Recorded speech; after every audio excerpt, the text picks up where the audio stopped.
Bismillahirrahmanirrahim. Assalamualaikum warahmatullahi wabarakatuh. Strategi ekonomi efektif dalam penyuluhan dari kelompok 2. Yang pertama anggota intinya Novia Anjarwati, Muhammad Ali Rahman, Niko Andriansyah, Ahmad Jafar Sadiq, saya sendiri, dan Dwi Ana Ismawati. Yang pertama akan dibacakan oleh Muhammad Ali Rahman. Monggo Mas Ali. Oke. Pengertian komunikasi pribadi atau tatap muka. Komunikasi pribadi atau tatap muka adalah komunikasi yang berlangsung dalam situasi tatap muka antara dua orang atau lebih, baik secara terorganisasi maupun pada kerumunan orang.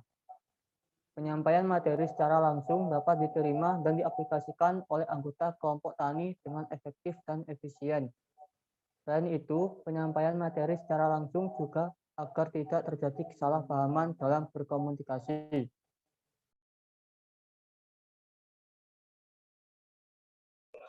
Ya, selanjutnya bisa dibacakan oleh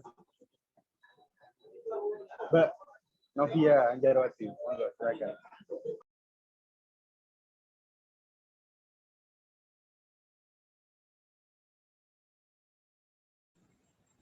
Efektivitas komunikasi pribadi atau tatap muka. 1. Keterbukaan opens.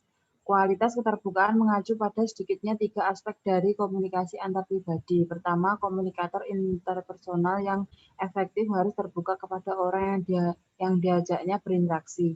Ini tidaklah berarti bahwa orang harus dengan segera membukakan semua riwayat hidupnya. Memang ini mungkin menarik, tapi biasanya tidak membantu komunikasi. 2. Empati. Henry Barak 1976 mendefinisikan empati sebagai kemampuan seseorang untuk mengetahui apa yang sedang dialami orang lain pada suatu saat tertentu dari sudut pandang orang lain itu melalui kacamata orang lain itu.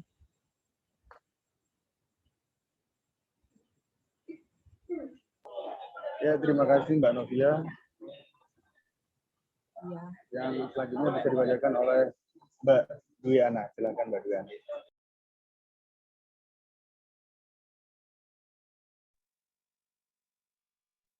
Tiga, sikap mendukung. Hubungan antar pribadi yang efektif adalah hubungan di mana terdapat sikap mendukung supportiveness, suatu konsep yang perumusannya dilakukan berdasarkan karya Jack Gibb. 4. Sikap positif. Kita mengkomunikasikan sikap positif dalam komunikasi antar pribadi dengan sedikitnya 2 cara. Yang pertama, menyatakan sikap positif, dan yang kedua, secara positif mendorong orang yang menjadi teman kita berinteraksi. Sikap positif mengacu pada sedikitnya 2 aspek dari komunikasi antar pribadi. 5. Kesetaraan. Dalam setiap situasi, barangkali terjadi ketidaksetaraan. Salah seorang mungkin lebih pandai, lebih kaya, lebih tampan, atau cantik, atau lebih atletis daripada yang lain. Tidak pernah ada 2 orang yang benar-benar setara dalam segala hal.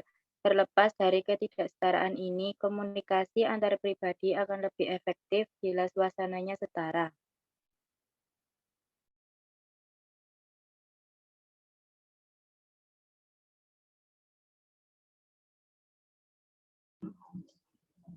Terima kasih Mbak Diana. Selanjutnya bisa dijelaskan oleh Mas Niko Andriansyah. Silakan. Kelebihan komunikasi pribadi atau tatap muka. 1. Sumber pesan dapat melihat langsung siapa yang menjadi penerima pesan. 2. Partisipan komunikasi dapat dengan mudah dan langsung menerima umpan balik dari partisipan komunikasi lainnya saat itu juga. Dengan kata lain, umpan balik dalam sistem komunikasi tatap muka bersifat langsung dan segera. 3. Dimensi hubungan dalam komunikasi pribadi atau komunikasi tatap muka. Biasanya menawarkan beberapa petunjuk seperti emosi, sikap, kekuasaan, serta pengawasan yang disarankan oleh sumber pesan terhadap penerima pesan. 4. Dimensi isi pesan. Komunikasi pribadi atau komunikasi tatap muka terdiri atas informasi baru, ide atau gagasan, atau tindakan yang ingin dibagikan oleh sumber pesan kepada penerima pesan. 5. Lebih efektif mempengaruhi orang lain agar yang bersangkutan mengubah pendapat, sikap, atau perilakunya. 6. Setiap partisipan komunikasi dapat berperan sebagai sumber atau pengirim pesan dan menerima pesan sekaligus. 7. Sedikitnya jumlah partisipan komunikasi memudahkan masing-masing pihak untuk mengenal dan mengkomunikasikan pesan mereka.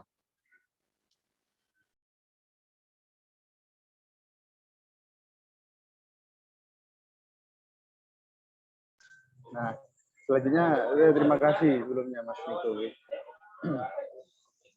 Selanjutnya untuk kelemahan komunikasi pribadi atau tatap muka akan saya bagikan sendiri.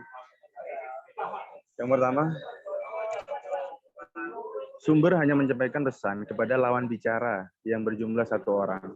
Kalaupun lebih dari 1 orang, tidak sebanyak penerima pesan dalam konteks komunikasi massa. Yang kedua, timbul konflik akibat adanya sudut pandang yang berlawanan mengenai sesuatu.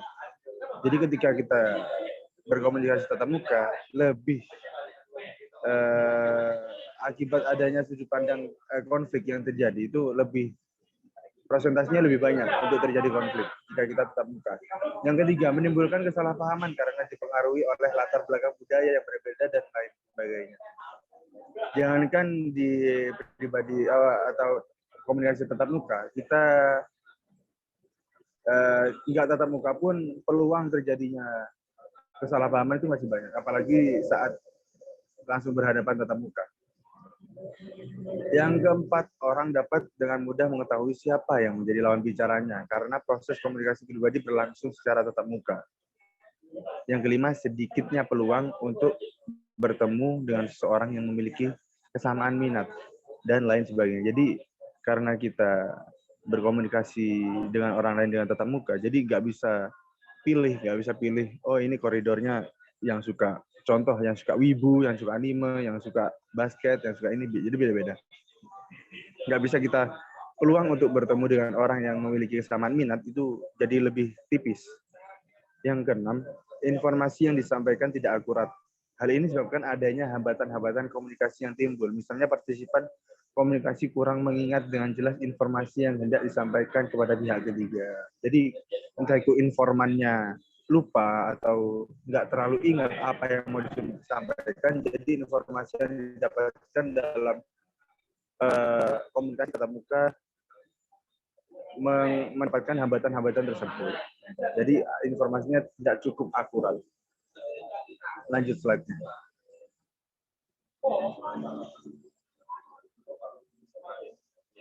Nah, sekian mungkin dari kelompok 2. Terima kasih untuk para anggota-anggota kelompok 2, termasuk saya juga, sudah menjelaskan sedikit perihal materi yang kita bacakan. Mungkin sekian dari kelompok 2. Wassalamualaikum warahmatullahi wabarakatuh.